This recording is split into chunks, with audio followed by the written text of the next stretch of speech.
Before I begin this episode of The Eclectic, I would like to make an announcement. We will be taking a 2-week break, but we will be back with our next episode on Wednesday, the 4th of March. In September of 1726, in a small market town in Surrey, something extraordinary was said to be happening. A young woman was giving birth. That in itself was not remarkable. Women give birth every day, often at home, often in pain, and often without doctors. But this birth was different. What emerged from her body was not a child, it was an animal, and not just one. Over the course of weeks, Mary Toft was said to have given birth to parts of cats, fragments of flesh, and then impossibly to whole rabbits. Dead rabbits. Tiny, malformed, furred things pulled from her body in front of witnesses. Midwives swore it was real. Surgeons recorded it carefully, and physicians debated it earnestly. Soon, some of the most respected medical minds in England would stake their reputations on the claim that a human woman was producing animals.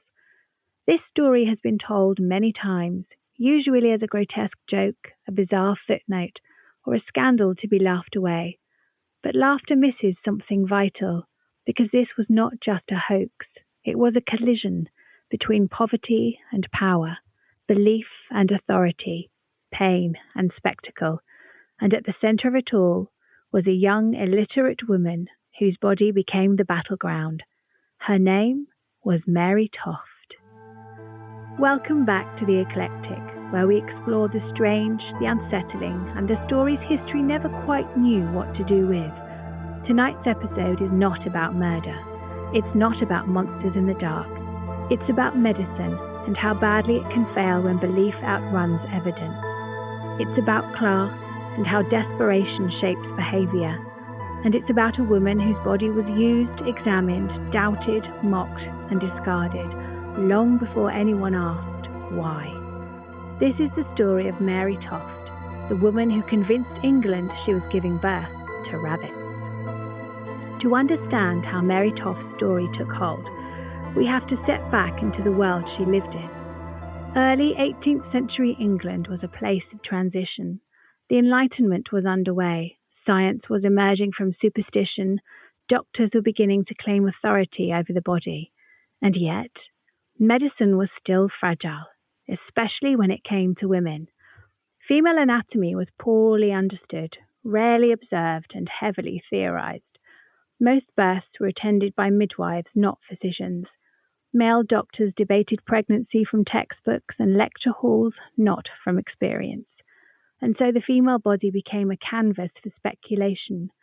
Women were believed to be emotionally volatile, physically unstable, and deeply influenced by imagination.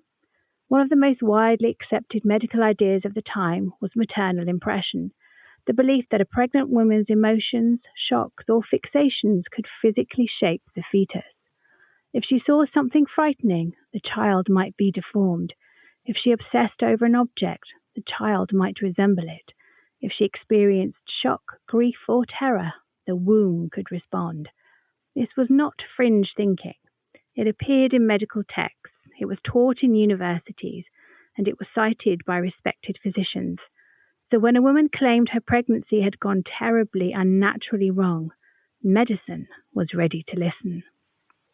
Mary Toft was born Mary Denyer in 1703 in the town of Godalming, Surrey, about 40 miles from London. Godalming was not poor by accident, it was poor by design.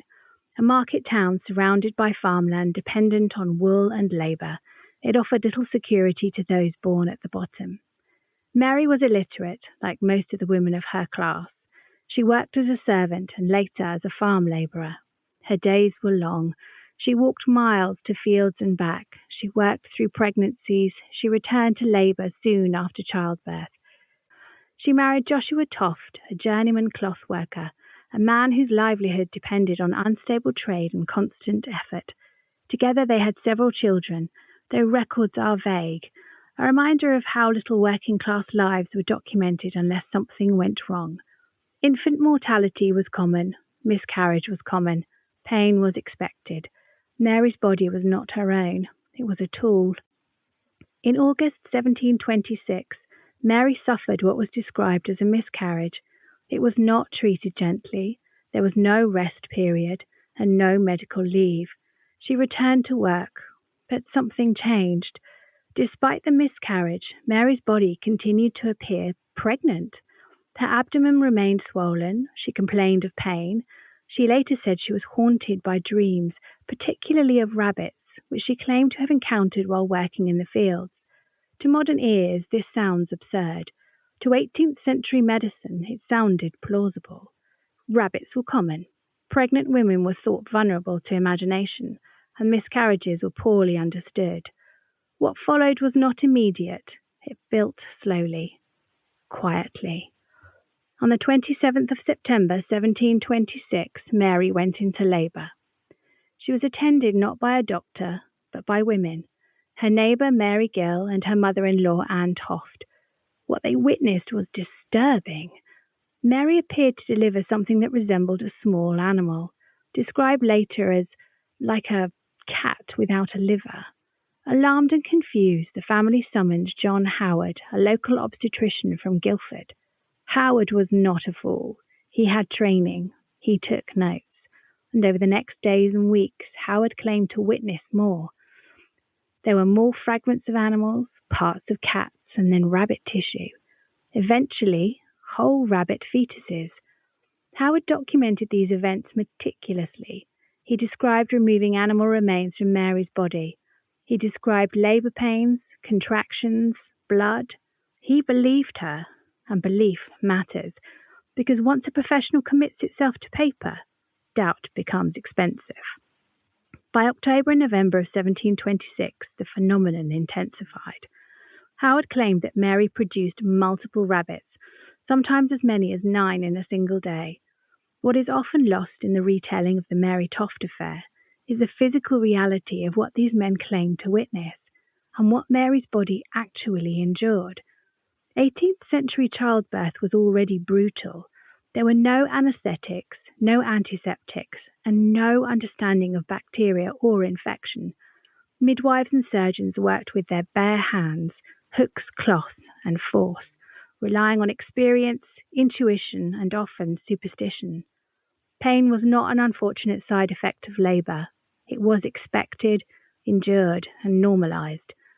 Into this world stepped Mary Toft's body, examined, penetrated, prodded, doubted, and believed in equal measure.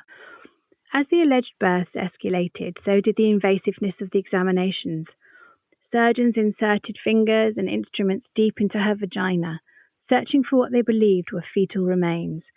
They pulled, they extracted, they inspected tissue fragments slick with blood and fluid, debating anatomy while Mary lay exposed, exhausted, and in agony. Some of the rabbits, or rabbit parts, emerged with fur still attached, others with claws intact, bones sharp enough to tear flesh. Reports describe fragments retained inside her body for days at a time, deliberately lodged so that labour could be theatrically staged when witnesses arrived. This was not a single deception. It was a sustained assault on her physical integrity. Every extraction risked hemorrhage. Every insertion risked infection. And every delay risked sepsis. Modern obstetricians reviewing the case have noted that Mary was repeatedly exposed to conditions that could easily have killed her. Uterine perforation, retained foreign matter, massive bacterial infection. The fact that she survived weeks of this ordeal is, medically speaking, astonishing. And yet, throughout it all, the focus of the doctors was not Mary's suffering, but the meaning of what her body produced. They debated whether rabbits could gestate in a human womb. They argued over maternal imagination and fetal transformation. They dissected carcasses while she bled beside them. Her pain was background noise. This imbalance matters, because Mary's body was not just examined, it was interpreted. It became a text upon which men wrote their theories, their rivalries, and their reputations. Nathaniel St. Andre did not simply observe. He constructed meaning. He published pamphlets. He defended the phenomenon publicly, even when evidence contradicted him. Hay in a rabbit's stomach signs of digestion. He bent interpretation rather than abandon belief. To admit fraud would have been to admit professional humiliation. And so, because of this, Mary remained on the table. It is tempting to imagine her as cunning, calculating, entirely in control of the deception.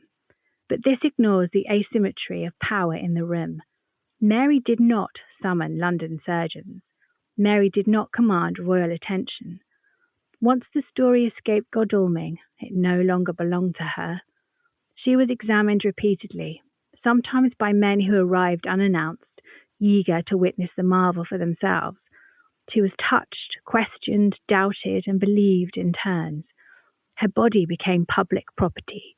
In this sense, the hoax did not merely deceive medicine, it exposed it.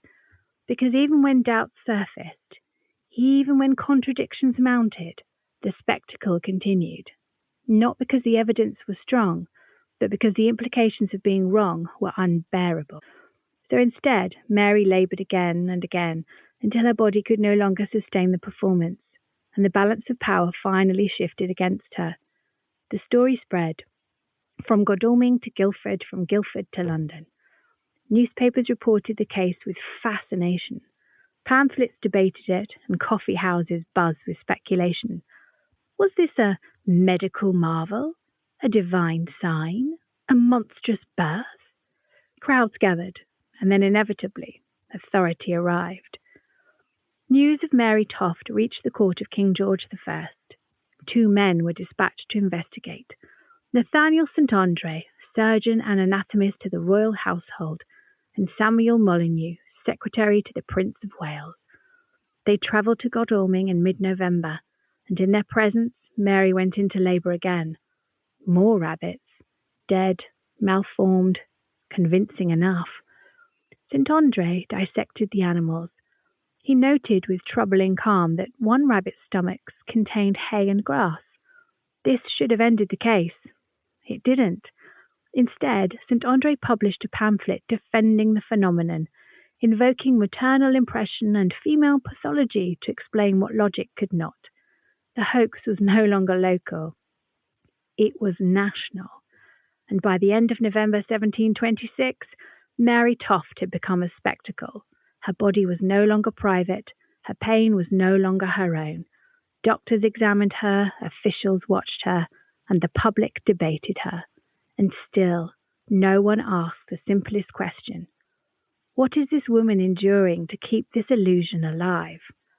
In part 2, we will step closer into the examinations, into the physical reality of what Mary suffered, into the moment when belief began to crack and scrutiny turned cruel. Because once doubt enters the room, compassion often leaves. By late November of 1726, Mary Toft's body was no longer her own. What had begun as curiosity had hardened into investigation. What had felt miraculous now demanded proof. And proof in the 18th century meant examination. Not gentle questioning, not care, but intrusion. Mary was examined repeatedly by surgeons, physicians, anatomists, many of them men who had never attended an ordinary birth, let alone something so grotesque and sensational. They did not come to comfort her, they came to observe. Nathaniel St. Andre was among the most vocal defenders of Mary Toft's authenticity. As a surgeon anatomist to the royal household, his reputation mattered. He had built a career on demonstrating anatomical knowledge, on explaining the mysteries of the body through reason and dissection. And now he had made a public commitment.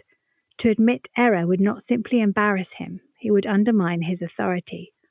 So when St. Andre examined the rabbits and found grass and hay in their stomachs, he did not abandon the case. Instead, he rationalized it. He argued that the material could have entered through unknown bodily processes.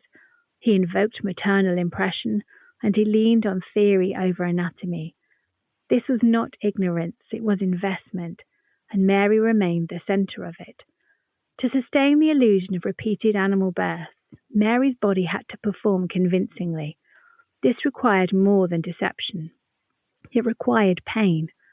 Dead rabbits or parts of animals had to be inserted into her vagina.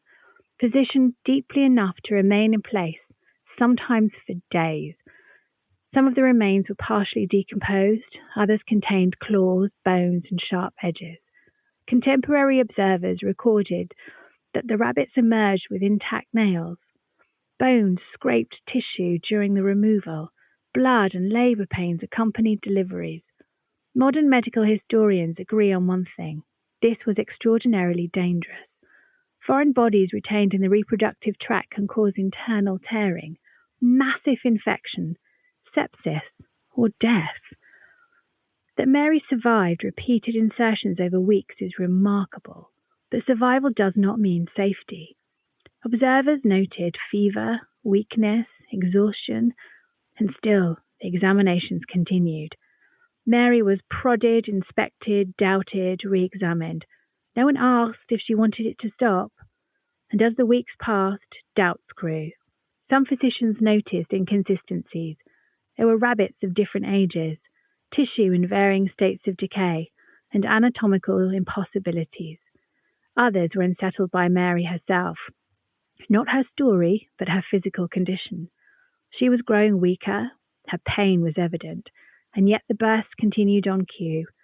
By early December, scepticism hardened, and Mary was brought to London, not for treatment, but for observation. In London, Mary was placed under near constant supervision. Guards were assigned, visitors were restricted, and her movements were monitored. This was not protection, it was containment, and something important happened. The rabbit bursts stopped. No more animals appeared, no more dramatic labour. Under scrutiny, the phenomenon collapsed. Pressure mounted. Mary was questioned repeatedly, often aggressively, by men with authority, education, and power she could not match. And on the 7th of December, 1726, Mary Toft confessed. And once Mary Toft confessed, the miracle collapsed almost overnight. What had been debated as philosophy became fraud. What had been framed as medical marvel became public embarrassment. And what had fascinated the nation turned instantly into something far more dangerous. A need for blame. But blame did not fall evenly. Mary was arrested and taken to Bridewell Prison, a place reserved not for serious criminals, but for the poor, the deviant, and the embarrassing. There was no formal trial in the way we might expect today, no careful weighing of culpability, no sustained inquiry into who supplied the rabbits, who coached the narrative, and who benefited financially or professionally. Instead, Mary was labelled what authorities found easiest to contain: a cheat, a fraud, a vulgar woman who had overstepped her station. While she was imprisoned, accounts suggest she was exhibited to visitors. Guards reportedly allowed people to see her for a fee, transforming punishment into spectacle. This detail matters because it reveals that the system did not simply correct an error, it reasserted hierarchy.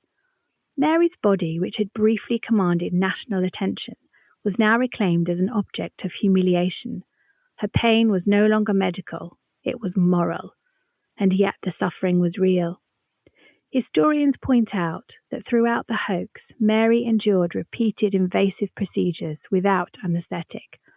Animal remains, often with bones, claws, and teeth, were inserted and removed from her body again and again. The risk of infection was extreme, the pain would have been severe, but once the hoax was exposed, that suffering vanished from the narrative. What remained was ridicule. Satirists flooded London with prints mocking the Rabbit Woman. Pamphlets portrayed her as grotesque, stupid, animalistic. Her body became shorthand for deception itself. But just as striking is who wasn't mocked, at least not permanently. Nathaniel St. Andre became the favourite target for satire for a time. Cartoons depicted him clutching rabbits, blinded by ambition. His reputation never fully recovered, but others, including senior physicians who endorsed or tolerated the case, quietly returned to practice. No licenses were revoked, no formal reckoning followed. The medical profession closed ranks. The lessons learned was not, we must examine evidence more critically.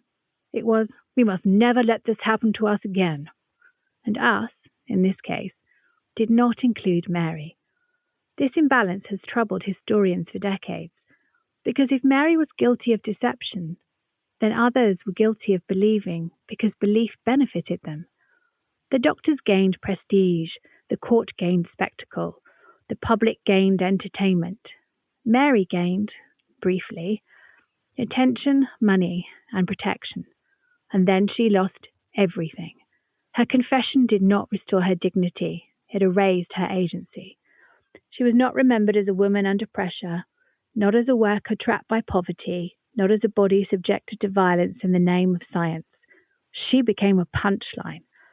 This is the cruelty of historical scandal. The story does not end when the truth emerges. It ends when power is satisfied. Mary was eventually released from Bridewell. Records suggest she returned quietly to Surrey, bearing children, working, surviving. But she never escaped the label. Her name became the shorthand for absurdity.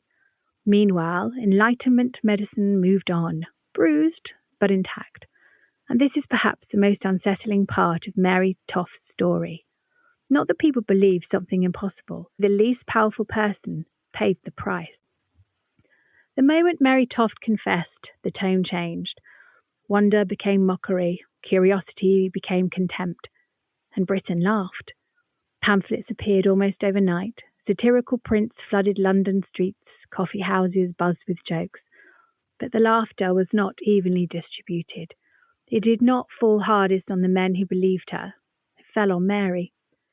To understand why the Mary Toft affair unfolded as it did, we have to step into the medical imagination of the 18th century, a world that called itself rational, enlightened, and empirical, that was still haunted by older ideas about the body, the mind, and women. At the centre of this story sits a theory known as maternal impression. The idea was simple and dangerously persuasive. It held that a pregnant woman's thoughts, fears, desires, or shocks could physically shape the fetus growing inside her. A fright could cause a birthmark. A fixation could deform a limb. A powerful emotional experience might imprint itself onto flesh. This theory was not fringe. It was taught, debated, and respected. And crucially, it allowed educated men to imagine that the impossible might still be natural. Mary Toft herself supplied the narrative willingly, or was coached into it. She spoke of being startled by a rabbit in the fields while pregnant. She claimed she had dreamt obsessively of rabbits afterwards. In a medical culture already primed to accept imagination as a physical force, this explanation did not sound absurd. It sounded plausible. For physicians like Nathaniel St. Andre, maternal impression offered a bridge, a way to reconcile shocking evidence with accepted theory. It allowed him to believe he was witnessing something extraordinary without admitting fraud, failure, or humiliation. London medicine in the 1720s was competitive, politicized, and performative. Physicians were not only healers, they were public intellectuals. Their reputations were built on patronage, publication, and proximity to power. St. Andre was ambitious, so were his rivals. To expose Mary as a fraud too early would have meant conceding intellectual ground, or worse, allowing a professional enemy to claim the triumph of skepticism. Instead, belief became entrenched. Pamphlets were written, specimens were preserved, and arguments multiplied. What should have been a straightforward biological impossibility became a philosophical battleground. Could nature surprise us? Were there limits to generation? Was the female body inherently unstable, capable of monstrous production under emotional strain? These were not abstract questions. They were deeply gendered anxieties. Women's bodies were seen as porous, volatile, and deceptive, ruled by imagination rather than reason. The Toft case did not challenge this worldview. It confirmed it. The irony is that Enlightenment medicine prided itself on observation, yet observation here was bent to fit expectation. Evidence that should have ended the case instead became something to be explained away. Hay in a rabbit's stomach? Perhaps contamination after birth. Signs of normal animal development? perhaps misunderstood. Pain inconsistent with labour? Women exaggerate pain. Each doubt was met not with caution, but with theory, and hovering over all of this was the unspoken truth. Mary herself was never the authority. She did not control how her words were recorded. She did not decide which interpretation mattered. She did not benefit when belief hardened into doctrine. Once the case reached London, Mary became almost incidental, a vessel around which men argued. And yet the longer the story continues, the harder it became to retreat, because by now this was no longer just about rabbits.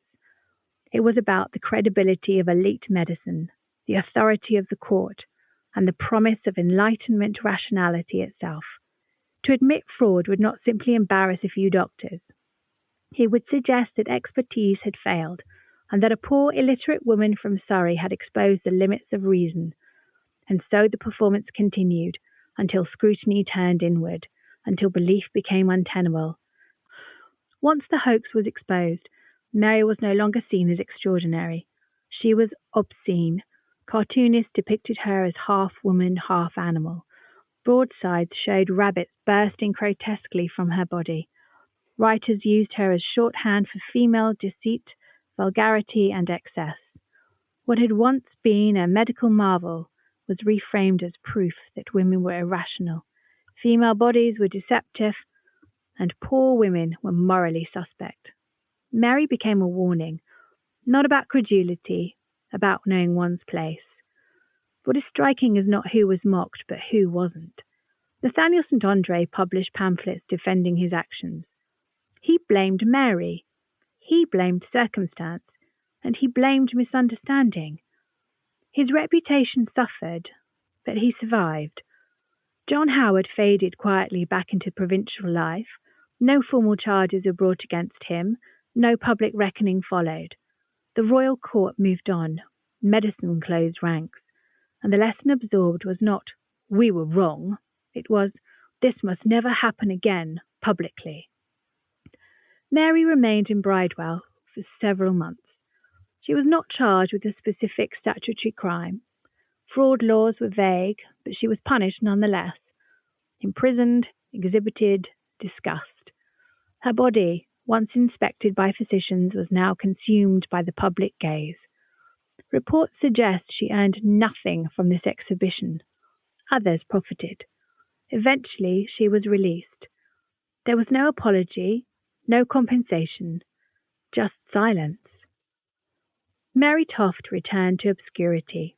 She went back to Godalming, back to labour, back to poverty. Records suggest she lived until 1763, dying in her early 60s, a long life by the standards of her class. She never repeated the hoax. She never sought attention again. History did not follow her until much later. Ironically, the lasting damage of the case fell hardest on medicine itself. Nathaniel St. Andre never fully recovered professionally. His name became shorthand for credulity. He was ridiculed in later satirical works for decades. The Toft affair became a cautionary tale in medical circles, not about exploitation, but about embarrassment. And so medicine hardened. Women's testimony became less trusted, midwives were sidelined, and male authority tightened. The rabbit burst closed a door, not on fraud, but on listening. In the 20th and 21st centuries, historians returned to Mary Toft with different questions. Not, how could anyone believe this? But, why did it work? Modern scholars point to the maternal impression theory, limited anatomical knowledge, professional rivalry, and deep class prejudice. But they also focus on Mary herself, a poor illiterate woman in a society that gave her no voice, no economic security, and no authority. Her body became her argument. This does not make her innocent, but it makes her intelligible. Some historians describe Mary's actions as a form of desperate agency, not empowerment, not liberation, but resistance within constraint. Mary could not publish, she could not petition, she could not debate physicians, but she could bleed, labour, and perform suffering. And suffering was legible. her body forced attention, and when it no longer served power, it was discarded. Mary Toft's story is not about rabbits. It is about belief, about how authority works and who is heard, about whose pain counts. It reminds us that expertise can be compromised, science is shaped by culture, and marginalized bodies are often blamed for systemic failure. Mary was not the only person who lied, but she was the only one punished. Mary Toft was real. Her pain was real, her risk was real, and her humiliation was real. The rabbits were not. And yet, it is the rabbits we remember. Perhaps that is the final injustice, that a woman who endured extraordinary suffering is remembered not for her humanity, but for the absurdity that briefly made her visible. Mary Toft did not break medicine. Medicine broke itself and blamed her. Mary Toft's story did not end in 1726.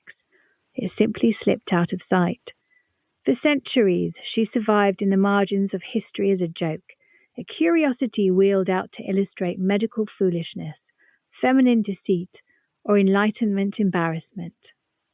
Her name became shorthand for gullibility. But in recent decades, historians have begun to ask different questions. Not how could anyone believe this, but why did they need to? Because the Mary Toft affair exposes a fault line that still runs through modern society. Who is believed? Who is doubted? Mary was poor, illiterate, female, physically exhausted by labour and repeated childbirth. She lived in a world where women's reproductive bodies were endlessly examined, speculated upon, and judged. Yet women themselves were rarely listened to.